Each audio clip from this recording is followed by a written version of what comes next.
Prosseguindo no estudo do Apocalipse, versículo por versículo,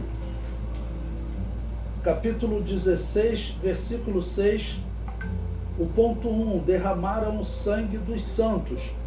Bom, então nós estamos observando que nesta taça está sendo justificado, está sendo falado e justificado que Deus permanece santo mesmo diante do julgamento que ele está fazendo com a humanidade. Nós veremos detalhes mais à frente, né, no próprio momento da batalha do Armagedon, mas assim, é um período de grande mortandade. Deus está julgando as nações e está permitindo que elas, até um certo ponto, adorem o anticristo, mas terá uma hora que Deus vai intervir, esta hora do santo julgamento.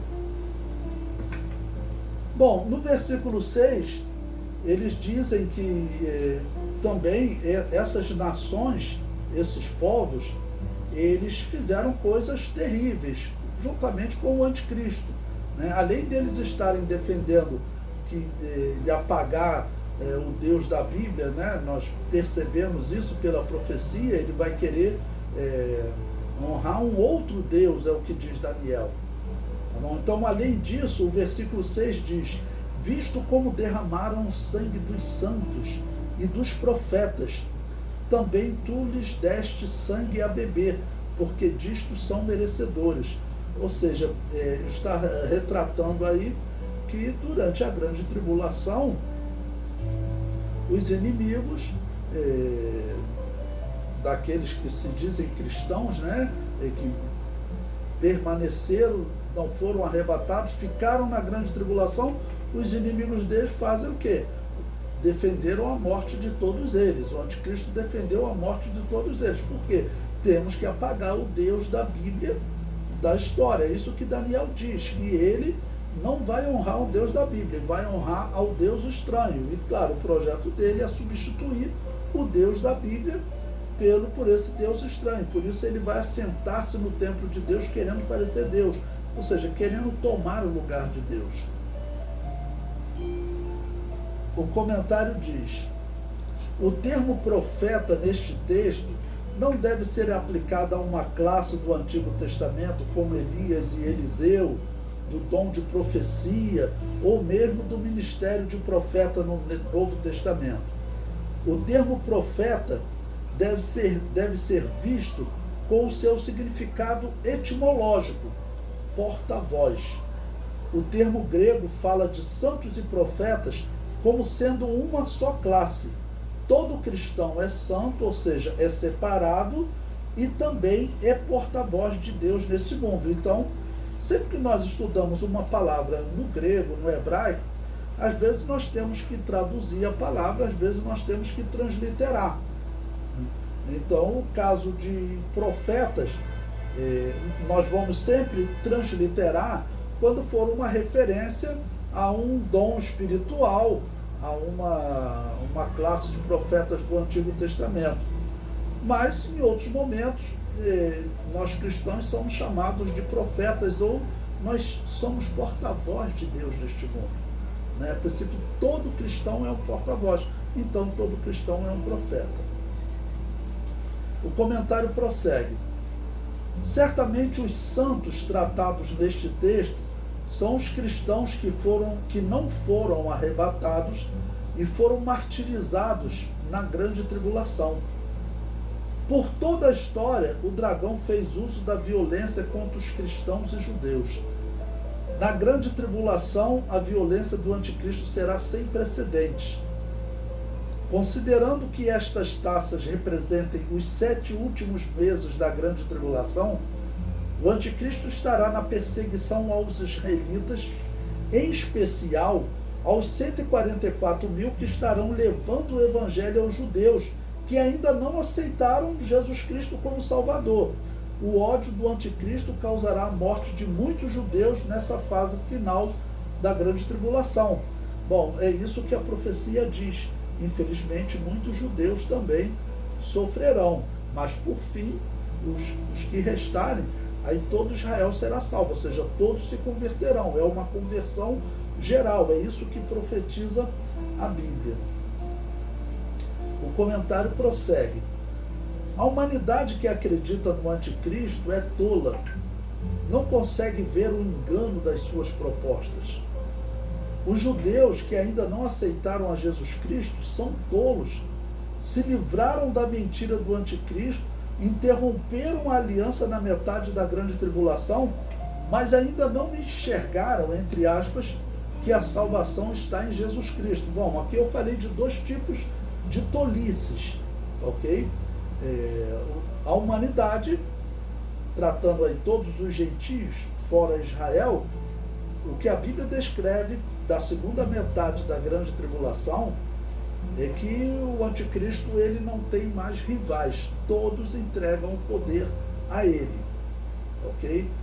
Eles são tolos acreditando, né, nessa proposta do anticristo. Como eu disse, é parecido com a proposta de Nimrod, né? Porque Nimrod ele propõe uma revolta contra Deus e Nimrod diz que ele tinha como livrar o povo do juízo de Deus através da torre, né?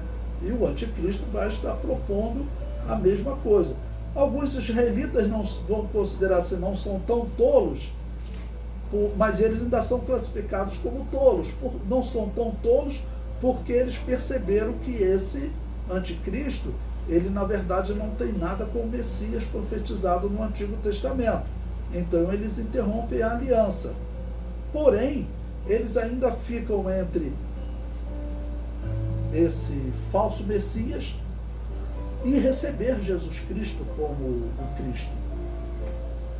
Nós sabemos hoje, até por entrevistas disponíveis na internet, que os judeus, eles sabem que nós cristãos interpretamos que eles farão uma aliança com o inferno por uma semana, como Isaías profetizou, e essa aliança é a aliança com o anticristo, que Daniel também profetizou umas 70 semanas. Eu já vi rabino dizendo isso, que eles esperam o Messias, e ele não é como querem dizer alguns cristãos, diz o rabino, né, o falso Messias, o anticristo. Não, mas ele dizendo que ele espera o Messias. Pois bem, eles vão fazer aliança com esse Messias. A igreja foi arrebatada, tá bom? Eles fazem aliança com esse Messias junto com a humanidade. 3 anos e meio depois eles percebem que eles foram enganados. Agora volta na pregação de João Batista e no que os cristãos falavam. Porque hoje nós ouvimos os rabinos dizendo que eles sabem que os cristãos dizem que eles farão uma aliança com o anticristo. Agora pense então na segunda metade da grande tribulação. Eles romperam a aliança com o anticristo, eles vão se lembrar da pregação da igreja. Porque a igreja hoje prega que eles farão aliança com o anticristo. E eles negam, dizem que não farão aliança com o anticristo, farão aliança com o Messias. Só que na segunda metade da grande tribulação está provado que eles foram enganados como os cristãos pregavam. Então eu acredito que isso será uma forma de Deus falar ao coração dos israelitas, né? Que olha, o que era pregado antes pela igreja de Jesus foi o que aconteceu. Vocês fizeram uma aliança com o anticristo, se livraram dela, mas agora lembre-se do povo que anunciava isso antecipadamente, né? São os discípulos de Jesus. Eu acredito que isso vai aproximá-los de Jesus. O comentário prossegue. Esses 7 últimos meses da grande tribulação, a guerra bélica do anticristo contra Israel estará em processo de aceleração. Bom, então o que eu estou dizendo aqui nesse ponto? Eu estou dizendo que, principalmente esses 7 últimos meses da grande tribulação, ele é um período de crescimento. As dores de parto que a Bíblia anuncia, em especial para Israel, porque vai haver sofrimento, já que eles estarão sendo perseguidos e muitos sendo mortos, tá ok? Mas então essa simbologia das dores de parto, que vão se tornando mais intensa, esses 7 últimos meses, com certeza eles têm um significado especial nesse aumento das dores de parto, que vai atingir Israel e os outros povos, né? Tanto israelita quanto os gentios. Por isso eu digo, né? Esses 7 últimos meses da grande tribulação, a guerra bélica do anticristo contra Israel estará em processo de aceleração. Faz parte das dores de parto. Esse período da grande tribulação tem uma harmonia perfeita com o sermão profético de Jesus. Agora vamos comparar esse período da grande tribulação sobre o que Jesus falou desses últimos dias. Mateus 24, versículo 16 a 18. Então os que estiverem na Judéia, que fujam para os montes, e quem estiver sobre o telhado, não desça tirar alguma coisa de sua casa, e quem estiver no campo, não volte atrás para buscar as suas vestes. Bom, esse texto ele faz parte do sermão profético, e é sempre bom, se você tiver a Bíblia aí nas suas mãos, você poder observar o sermão profético, porque até o versículo 14, claramente ele está falando de um período em que a igreja ainda está aqui na terra. Por isso eu vou ler o versículo 14 para vocês. E este evangelho do reino será pregado em todo o mundo, em testemunho a todas as gentes, e então virá o fim. Qual fim Jesus está falando? O fim da era da igreja, o fim da dispensação da graça. Então, a igreja é arrebatada. Esse é um dos pontos que nós usamos como fundamental, né? Terminando a era da igreja, faz sentido você acreditar que a igreja é tirada da terra. Começa a grande tribulação. E Jesus, então, no versículo seguinte, ele já vai dar uma referência dentro da grande tribulação, baseado nas 70 semanas de Daniel. Veja, versículo 15. Quando, pois, virdes que a abominação da desolação, de que falou o profeta Daniel, está no lugar santo, quem lê que entenda. Ou seja, nas 70 semanas de Daniel, foi bem claro, o anticristo fará aliança com muitos por uma semana, na metade da semana, essa aliança será rompida, e sobre as asas da abominação virá o assolador. Jesus Cristo faz uma referência a este momento, tá ok? Então aqui já está tratando da grande tribulação. E aí ele fala, então, esse momento vai gerar uma ira no anticristo, vai gerar uma perseguição quando essa aliança for rompida. E aí então ele começa exatamente a ler, a falar essas palavras que eu acabei de ler para vocês, que está aí no material didático. Eu separei 3 versículos, do versículo 16 até o versículo 18, né? E vamos continuar lendo depois. Então, o versículo 16 que diz: então os que estiverem na Judéia, ou seja, já está falando da grande tribulação, já é um testemunho voltado para Israel. O versículo anterior, o versículo 14, ele encerrou a era da igreja. O versículo 15 já demonstrou estar na grande tribulação. O versículo 16 é uma mensagem para os israelitas. Então os que estiverem na Judéia, que fujam para os montes. E quem estiver sobre o telhado, não desça a tirar alguma coisa de sua casa. E quem estiver no campo, não volte atrás a buscar as suas vestes. Ou seja, está retratando algo que o israelita ele não pode perder um segundo. É algo de grande urgência, que ele precisa fugir rápido. A ira que vem sobre eles é algo que os israelitas nunca enfrentaram. Adolf Hitler, o Império Romano, nada se compara ao que eles fizeram. Constantino, a Igreja Católica, como matou os judeus, nada se compara. Lutero, que mandou matar os judeus, nada se compara. O anticristo será pior do que todos eles. O comentário diz: a mensagem de Jesus fala de um tempo de urgência, quando o israelita não poderá abrir mão de nenhum segundo para escapar do anticristo. Ou seja, algo urgente. Olha, aconteceu isso, vocês fazem o seguinte: vocês podem se preparar, onde vocês estiverem, corram. Não, eu ainda tenho que ir em casa buscar alguma coisa, não dá tempo de buscar nada, porque o que o anticristo vai fazer é partir para a matança. O que homens que Satanás levantou para tentar exterminar Israel, não conseguirem, se Jesus não intervir, o anticristo vai conseguir. Bom, mais um texto que eu coloquei, Jesus continua falando nesse sermão profético, o versículo 19 e 20, ele diz: mas ai das grávidas e das que amamentarem naqueles dias, e orai para que a vossa fuga não aconteça no inverno nem no sábado. E aí eu comento, violência a uma mulher grávida ou que amamenta é retratada como ódio extremo. O ódio do anticristo contra a vida de uma criança é reflexo do ódio do dragão contra a humanidade. Bom, então observe que nesse ponto também, nesse texto, ele falou ai das grávidas. Nós temos na história, por exemplo, momentos que, infelizmente, os católicos, eles trataram os judeus, quando ia começar as cruzadas, né, como inimigos, e eles já saíram da Europa matando. Diz que teve judeus que tiveram que cometer suicídio por causa da perseguição dos católicos, grupos de judeus que nunca fizeram isso, mas eles sabiam que eles seriam torturados como nenhum outro povo fazia com os judeus.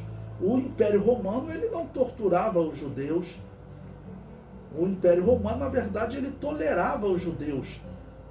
A Igreja Católica, quando ela foi fundada por Constantino, nesse momento os judeus começam a ser perseguidos de maneira especial, porque a Igreja Católica vai sempre colocar, são os assassinos de Cristo, são os assassinos de Cristo. E o método católico era muito pior do que o romano. O romano era morrer a espada, igual Tiago, né? Pegava e cortava a cabeça, né? E muitos outros cristãos foram mortos assim.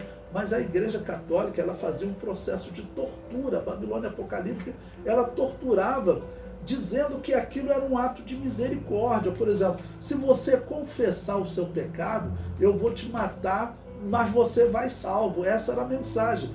Nós temos retratado, isso é provado na história, né? Por exemplo, naquele filme Coração Valente, que o homem, o Coração Valente, o personagem do Mel Gibson, né? Ele é levado diante de uma tortura. E ali estava a autoridade da Igreja Católica, que dava direito aos reis de punir os criminosos, né? E era dada a oportunidade a ele de ouvir uma confissão. Se ele ouvisse a confissão, então ele estava perdoado, cortava o pescoço, né? Então torturava ele, algo que não tinha no Império Romano. A Igreja Católica foi muito pior para o judaísmo do que o Império Romano. Foi pior até do que o islamismo. A história judaica diz que no momento que os islâmicos dominavam Jerusalém, os judeus não tinham nenhum problema com os islâmicos. Né? No começo, os judeus não tinham nenhum problema com os islâmicos. Na Europa, o período que os islâmicos dominaram a chamada Península Ibérica, Portugal, Espanha, a parte ali da Europa, os judeus não tiveram nenhum problema com os islâmicos, né?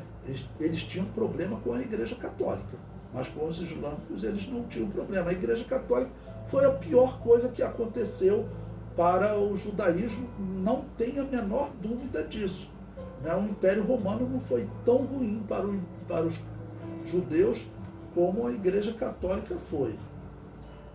O comentário prossegue. Observamos na história da humanidade que era comum no paganismo o sacrifício de crianças. Mas o ódio do dragão contra as mulheres e crianças judias é ainda maior, visto que eles serão os responsáveis, né, por manter nessa fase da grande tribulação a fé no monoteísmo e na Bíblia, né? Eles é que receberam essa missão. Serão os únicos nesse período a estar defendendo, porque da igreja quem estiver defendendo vai ser morto.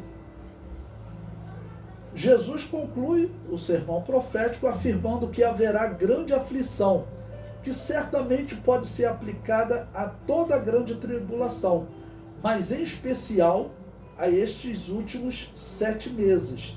Né? Então Jesus falou até da abominação desoladora, na metade da grande tribulação, fala que a perseguição vai crescer, e no final da grande tribulação ele fala, olha, porque haverá então grande aflição. A grande aflição aqui seria essa segunda metade da grande tribulação, quando o anticristo está perseguindo Israel, mas em especial talvez os 7 últimos meses.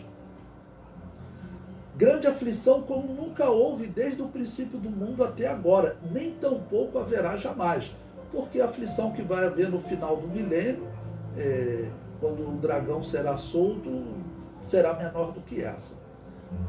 O comentário prossegue. Neste período, haverá muitos mortos em Israel. Daniel foi revelado de uma destruição do povo santo. Em Daniel 8:24, ele falando sobre o anticristo, ele diz, e se fortalecerá a sua força, mas não pelo seu próprio poder, porque ele vai receber do dragão. E destruirá maravilhosamente, prosperará, e fará o que lhe aprouver, e destruirá os fortes e o povo santo. Então eu quis destacar essa parte, que ele destruirá os fortes e o povo santo. Ou seja, Israel vai se converter, mas no momento também que eles estarão sem recurso próprio. Eles verão que o momento é de destruição, o anticristo vai realmente destruir, provavelmente já tomou grande parte da terra de Canaã, e já está cercando Jerusalém, já está entrando na cidade de Jerusalém, o remanescente que ficar ali, que verá que vai ser destruído, e eles vão então se converter a Jesus. O comentário prossegue. Tu lhes destes sangue a beber. O texto deixa claro que o juízo se trata de uma retribuição aos ímpios, ou seja, Deus permite essa grande mortandade, porque segundo os números do Apocalipse, pode ser até mais, mas o Apocalipse fala que metade da população da Terra vai morrer. Então o Apocalipse fala que cerca de 4 bilhões morreriam hoje. Se nós formos falar mortes por Covid no mundo, a Covid, ela deve estar matando aí, talvez não tenha chegado a 1% da população da Terra. Olha, o total de mortes até agora são de 5 milhões. 5 milhões. A população da Terra é de 8 bilhões. 8 bilhões. 8 bilhões, se nós pegarmos 1% de 8 bilhões, 8 bilhões, se nós pegarmos 10%, são 800 milhões. Se nós pegarmos 1%, são 80 milhões. Se nós, 1% são 80 milhões, né? Você veja, a população, os mortos de Covid são de 5 milhões.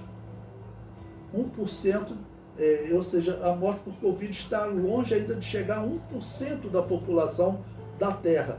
E a humanidade está nesse pavor. Então pense o que representará 50% de mortos.